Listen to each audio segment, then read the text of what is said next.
자, 여기서 우리가 알아야 될 건 계시라는 글자인데, 계시라는 말이 무슨 뜻이냐면 이제 나타내다, 드러내다라는 뜻이에요. 계시라는 건 나타내다와 드러내다라는 뜻인데, 우리가 이제 저번 주에 시편, 그리고 이번 주부터 15일 월요일부터 해서 다음 달까지 이제 요한계시록 1장부터 22장까지를 공부할 거예요. 요한계시록이 뭐냐? 요한을 통해서 하나님과 그리고 예수님이 그 뜻을 드러냈다라는 거예요.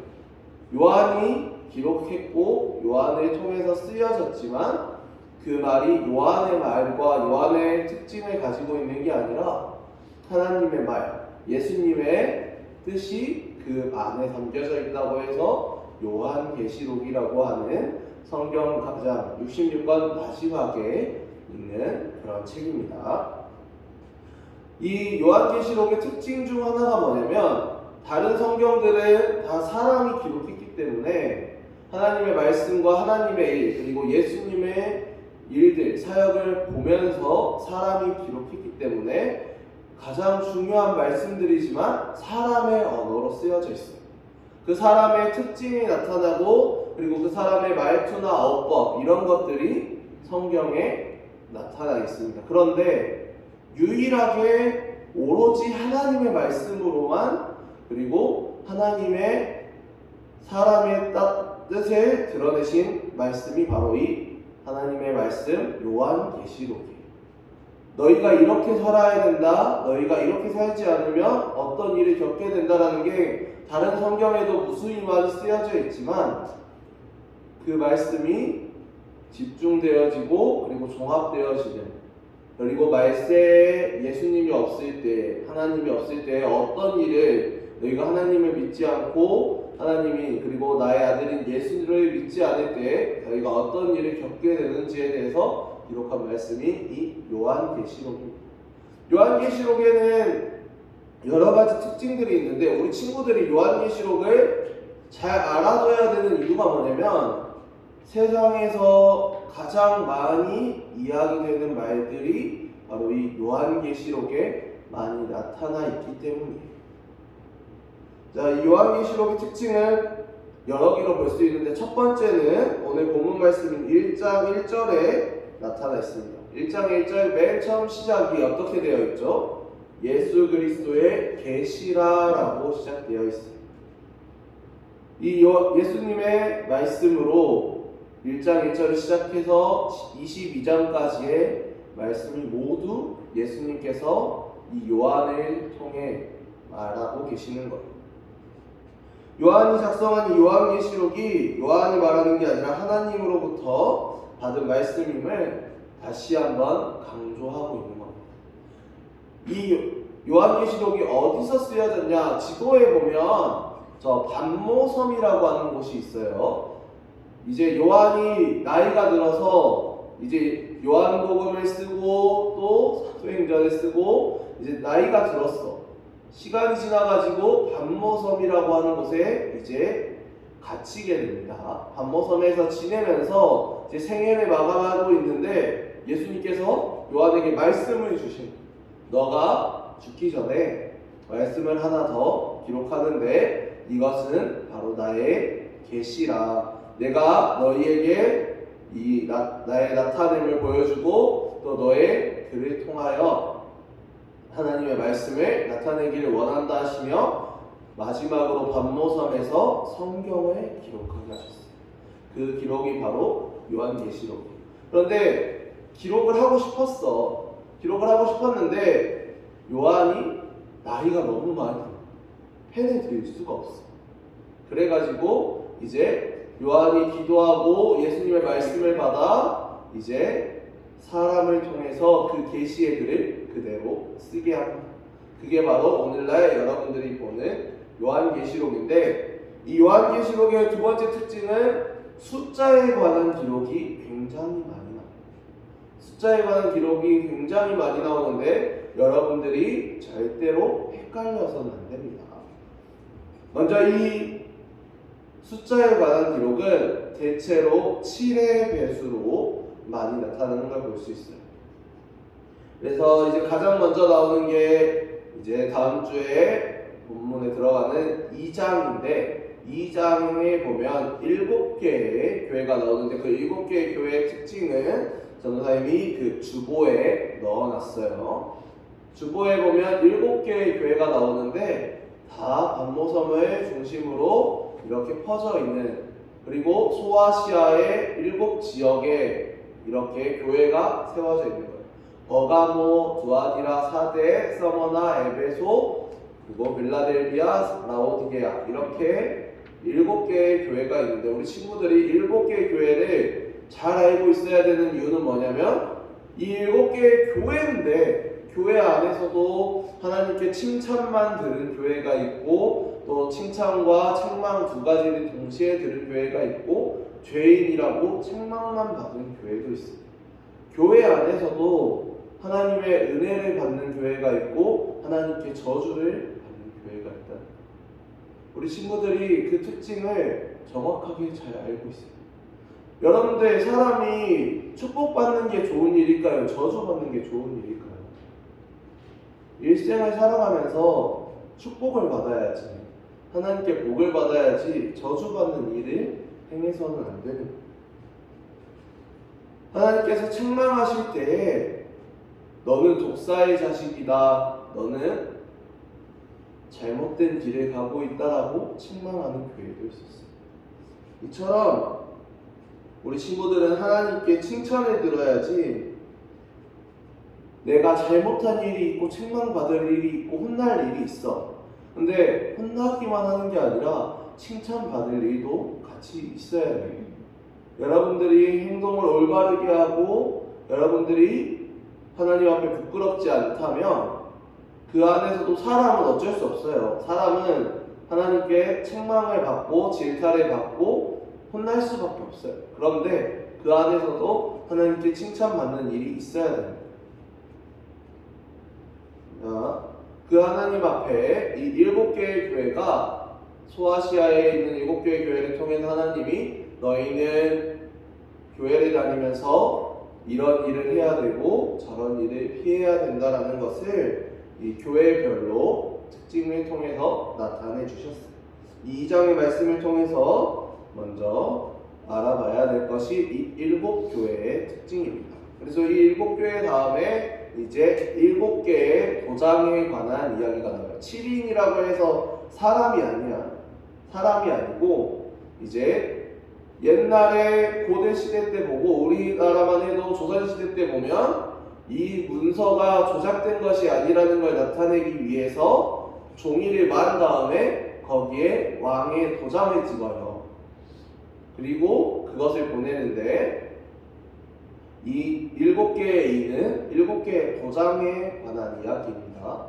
그래서 그 도장이 하나하나 없어질 때마다 마지막에 7번째 도장이 없어질 때에 이 천사가 내려와서 나팔을 분다고 했어요. 그래서 이 7인과 7개의 나팔은 연관이 되어 있어요. 이 요한계시록의 기록들을 보면 이 순서대로 7가지의 특징들이 나타나는데 이게 하나하나 따로따로 있는 게 아니라 모두가 연관되어 있는 걸 이제 12월까지 이 요한계시록의 말씀을 통해서 우리가 알아볼 거예요. 이 말씀들이 요한계시록 22장 안에 다 기록이 되어 있는데 이 요한계시록의 특징은 다양한 환상들과 그리고 다양한 이야기들을 통해서 하나님께서 우리 친구들에게 그리고 세상을 살아가는 많은 사람들에게 전할 것이 있다고 말씀하셨어요. 그 기억해야 할 것이 무엇이냐면 이 세상에서 우리가 믿어야 할 신은 단 하나이신 하나님밖에 없다. 우리가 하나님을 믿을 때 칭찬을 받고 하나님 앞에 부끄럽지 않은 행동을 할 때 칭찬을 받지만 사람으로서 당연히 죄를 지었기 때문에 하나님 앞에 우리가 고쳐야 할 점이 무엇인지 우리가 해서는 안 되는 행동이 무엇인지도 경고를 받기도 해요. 그리고 우리가 그 행동을 했을 때에 어떤 벌을 받는지 그리고 우리가 기쁨으로 보이는 이 행동이 하나님께서 우리 인간을 벌 주시고 저주하는 행동은 아닌지를 이 요한계시록을 통해서 보여주고 계십니다. 우리 친구들이 이제 나중에 나이가 들고 이제 시간이 지나서 대학생이 되면 가장 조심해야 할 사람들이 있어요. 이게 누구냐면 바로 이 신천지라고 하는 이단 사람들인데, 이단 사람들이 가장 많이 얘기하는 성경이 요한계시록. 왜냐하면 요한계시록이 가장 마지막에 쓰여지고 사람이 해야 되는 행동에 대해서 기록된 것도 있지만, 교회 다니는 사람들이 제일 모르는 성경이 뭐냐? 요한계시록이기 때문에 어지럽거든. 요한계시록 보면 이해 잘 안 되거든.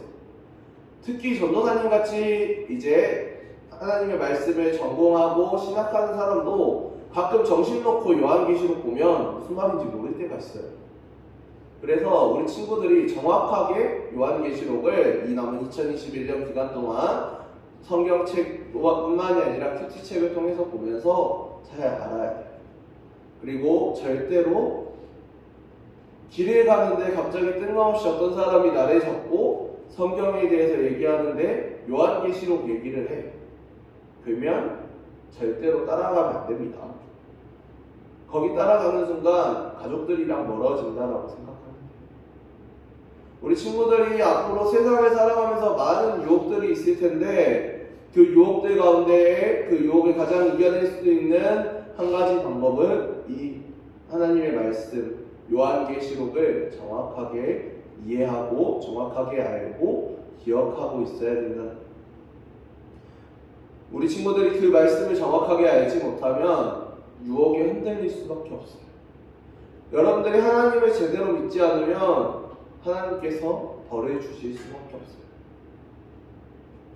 하나님이 이렇게 많은 기록을 통해 성경 66권에 정말 좋은 이야기들 많이 써놓고, 백성들을 위한 이야기들 많이 써놓고, 내가 너희를 한없이 사랑하고 내가 너희가 죽는 날까지 너희를 사랑하겠다고 말씀하셨지만, 사람의 본성은 바뀔까요? 안 바뀔까요? 사람의 본성은 쉽게 바뀌지 않아요.